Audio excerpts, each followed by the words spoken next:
ओम गंग गणपतये नमो नमः। श्रीमद् वाल्मीकि रामायण अयोध्या कांड 118वां सर्ग। सीता अनुसुईया संवाद। अनुसुईया को सीता को प्रेम उपहार देना तथा अनुसुईया के पूछने पर सीता को उन्हें अपने स्वयंवर की कथा सुनाना। तपस्विनी अनुसुईया के इस प्रकार उपदेश देने में किसी के प्रति दोष दृष्टि न रखने वाले विदेह राजकुमारी सीता ने उनके वचनों को भूरी भूरी प्रशंसा करके धीरे धीरे इस प्रकार कहना आरंभ किया। देवी, आप संसार की स्त्रियों में सबसे श्रेष्ठ हैं। आपके मुंह से ऐसी बातें सुनना कोई आश्चर्य की बात नहीं है। नारी का गुरु पति ही है, और इस विषय में जैसा आपने उपदेश दिया वो यह बात मुझे पहले से ही विदित है। मेरे पतिदेव यदि चरित्रहीन तथा जीविका के साधनों से रहित भी होते तो भी मैं बिना किसी दुविधा से इनकी सेवा में लगी रहती। फिर जब ये अपने गुणों के कारण सबकी प्रशंसा के पात्र हैं, तभी इनकी सेवा के लिए कहना ही क्या है। श्री रघुनाथ जी परम दयालु, जितेंद्र, दृढ़ अनुराग रखने वाले, धर्मात्मा तथा माता पिता के समान प्रिय है। महाबली श्री राम अपने माता कौशल्या के प्रति जैसा बर्ताव रखते हैं, वैसे ही महाराज दशरथ की दूसरी रानियों के साथ भी रखते हैं। महाराज दशरथ ने एक बार जिन स्त्रियों को प्रेम दृष्टि से देख लिया, उसके प्रति भी ये पितृवत्सल, धर्मज्ञ और वीर श्री राम मान छोड़कर माता के समान ही बर्ताव रखते हैं। जब मैं पति के साथ निर्जन वन में आने लगी तो उस समय मेरी सास कौशल्या ने मुझे जो कर्तव्य का उपदेश दिया वह मेरे हृदय में जो के तो स्थिर भाव से अंकित है। पहले मेरे विवाह काल में अग्नि के समय माता ने मुझे जो शिक्षा दी वह भी मुझे अच्छी तरह याद है। धर्मचारिणी, इसके सिवा मेरे अन्य 100 जनों ने अपने वचनों द्वारा जो जो उपदेश किया वह भी मुझे भूला नहीं। स्त्री के लिए वह पति के सेवा करते एक दूसरे किसी तप का विधान नहीं है। सत्यवान की पति सावित्री पति की सेवा करके स्वर्गलोक में पूजित हो रही है। उन्हीं के समान बर्ताव करने वाली अनुसुईया देवी ने भी पति के सेवा से प्रभाव से स्वर्गलोक में स्थान प्राप्त किया है। संपूर्ण स्त्रियों में श्रेष्ठ स्वर्ग की देवी रोहिणी पति सेवा के प्रभाव से एक मुहूर्त के लिए भी चंद्रमा से विलग नहीं होती। इस प्रकार दृढ़तापूर्वक पतिव्रत धर्म का पालन करने वाली बहुत से साधु स्त्रियां अपने पुण्य कर्म के बल से देवलोक में आदर पा रही है। तदंतर सीता के कहे हुए वचनों को सुनकर अनुसुईया को बड़ा हर्ष हुआ। उन्होंने उनका मस्तक सूंघा, फिर उस मिथिलेश कुमारी को हर्ष बढ़ाते हुए इस प्रकार कहा। उत्तम व्रत का पालन करने वाली सीते, मैंने अनेक प्रकार के नियमों का पालन करके बहुत बड़ी तपस्या संचित कर दी है। उस तपोबल का आश्रय लेकर मैं तुमसे इच्छा अनुसार वर मांगने के लिए कहती हूँ। मिथिलेश कुमारी सीते, तुमने बहुत ही युक्तियुक्त और उत्तम वचन कहा, उसे सुनकर मुझे बड़ा संतोष हुआ है। अब बताओ, मैं तुम्हारा कौन सा प्रिय कार्य करूँ। उनका यह कथन सुनकर सीता को बड़ा आश्चर्य हुआ और वो तपोबल अनुसुईया से मंद मंद मुस्कुराती हुई बोली, आपके द्वारा अपने वचनों से ही मेरा सारा प्रिय कार्य कर दिया, अब और कुछ नहीं करने की आवश्यकता नहीं है। सीता के कहने पर धर्मज्ञ अनुसुईया को बड़ी प्रसन्नता हुई। वो बोले, सीते, तुम्हारी निर्लिप्तता से जो मुझे विशेष हर्ष प्राप्त हुआ, अतः तुमसे जो लोभहीनता के कारण सदा अनोत्सव भरा रहता है उसे मैं अवश्य सफल करूँगी। यह सुंदर दिव्यहार, ये वस्त्र, ये आभूषण, यह अंगराग बहुमूल्य अनुलेपन मैं तुम्हें देता हूँ। विदेह नंदिनी सीते, मेरी दिव्य ही वस्तु तुम्हारे अंगों की शोभा बढ़ाएगी। ये सब तुम्हारे योग्य है और सदा उपयोग में लाए जाने पर निर्दोष और निर्विकार रहेगी।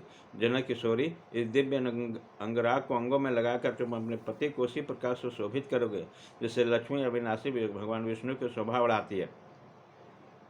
अनुसुईया के आज्ञा से धीर स्वभाव वाली सुशीली मिथिलेश कुमारी सीता ने उस वस्त्र, आभूषण और हार को उनकी प्रसन्नता का परम उपहार समझकर ले लिया। उस प्रेम उपहार को ग्रहण करके दोनों हाथ जोड़कर उन तपोधन अनुसुईया की सेवा में बैठे रहे। तदंतर इस प्रकार अपने निकट बैठी हुई सीता से दृढ़तापूर्वक उत्तम व्रत पालन करने वाली अनुसुईया ने कोई परम प्रिय कथा सुनाने के लिए इस प्रकार पूछना आरंभ किया। सीते, इस सुश्री राघवनंदन ने तुम्हारे स्वयंवर में प्राप्त किया था, यह बात मेरे सुनने में आई है। मिथिलेश नंदिनी, मैं उस वृत्तांत के विस्तार के साथ सुनना चाहते हैं, अतः जो कुछ जिस प्रकार हुआ सब पूर्ण रूप से मुझे बताओ।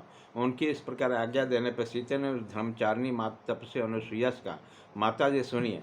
ऐसे कहकर उस कथा को इस प्रकार कहना आरंभ किया। मिथिलेश मिथिला जनपद के वीर राजा जनक के नाम से प्रसिद्ध है। वह धर्म के ज्ञाता है, अतः क्षत्रोचित क्रम में तत्पर रहकर न्यायपूर्वक पृथ्वी का पालन करते हैं। एक समय की बात है कि जग के समय योग्य क्षेत्र को हाथ में हल लेकर जोत रहे थे, उसी समय मैं पृथ्वी पर फाड़कर प्रकट हुए।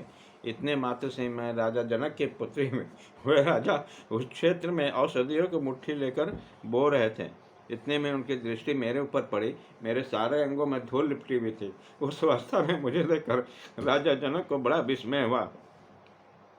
उन दिनों उनके कोई संतान नहीं थे, इसलिए स्नेहवश उन्होंने स्वयं मुझे गोद ले लिया और ये मेरी बेटी है ऐसा कहकर मुझ पर अपने हृदय का सारा स्नेह उड़ेल दिया। इसी समय आकाशवाणी हुई, जो स्वतः मानवीय भाषा में कहे गए थे अथवा मेरे विषय में प्रकट हुई वह भाषी अमानवीय दिव्य थी। उन्होंने कहा, नरेश्वर, तुम्हारा कथन ठीक है, ये कन्या धर्मतः तुम्हारी ही पुत्री है। यह आकाशवाणी सुनकर मेरे धर्मात्मा पिता मिथिलान नरेश बड़े प्रसन्न हुए और मुझे पाकर उस नरेश ने मानो कोई बड़ी प्रसिद्धि पा ली। उन्होंने पुण्य कर्म प्रायणा बड़ी रानी को, जो उन्हें अधिक प्रिय था, मुझे दे दिया। उस स्नेह में महारानी ने मातृ समित सौहार्द से मेरा लालन पालन किया।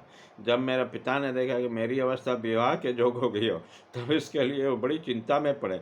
जैसे कमाए हुए धन के नाश हो जाने पर निर्धन मनुष्य को बड़ा दुख होता है, उसी प्रकार मेरे विवाह की चिंता से बहुत दुखी हो गए। संसार में कन्या के पिता को वो भूतल के इंद्र की तुल्य क्यों नहीं, बर पक्ष के लोगों से अपने समान अपने छोटी हैसियत क्यों नहीं, प्राय अपमान सहना पड़ता है। यह अपमान सहन करने के लिए घड़ी के लिए बहुत ही समीप आ गए। यह देखकर राजा चिंता के समुद्र में डूब गए। जैसे नौकर रहित मनुष्य पार नहीं पहुंच पाता, उसी प्रकार मेरे पिताजी भी चिंता पार नहीं कर पा रहे थे। मुझे अनियोजित कन्या समझकर वो भोपाल मेरे लिए योग्य और परम सुंदर पति का विचार करने लगे, परंतु किसी भी निश्चय पर पहुंच नहीं सके। सदा मेरे विवाह की चिंता में पड़े रहने वाले उस महाराज के मन में ये विचार उत्पन्न हुआ कि मैं धर्मतः अपनी पुत्री का स्वयंवर करूंगा। उन्हीं दिनों एक महान यज्ञ से प्रसन्न होकर महात्मा वरुण ने एक श्रेष्ठ दिव्य धनुष तथा अक्षय बाणों से भरे हुए 2 तरकस दिए। वो धनुष इतना भारी था कि मनुष्य पूरा प्रयत्न करने पर भी हिला नहीं पाते थे।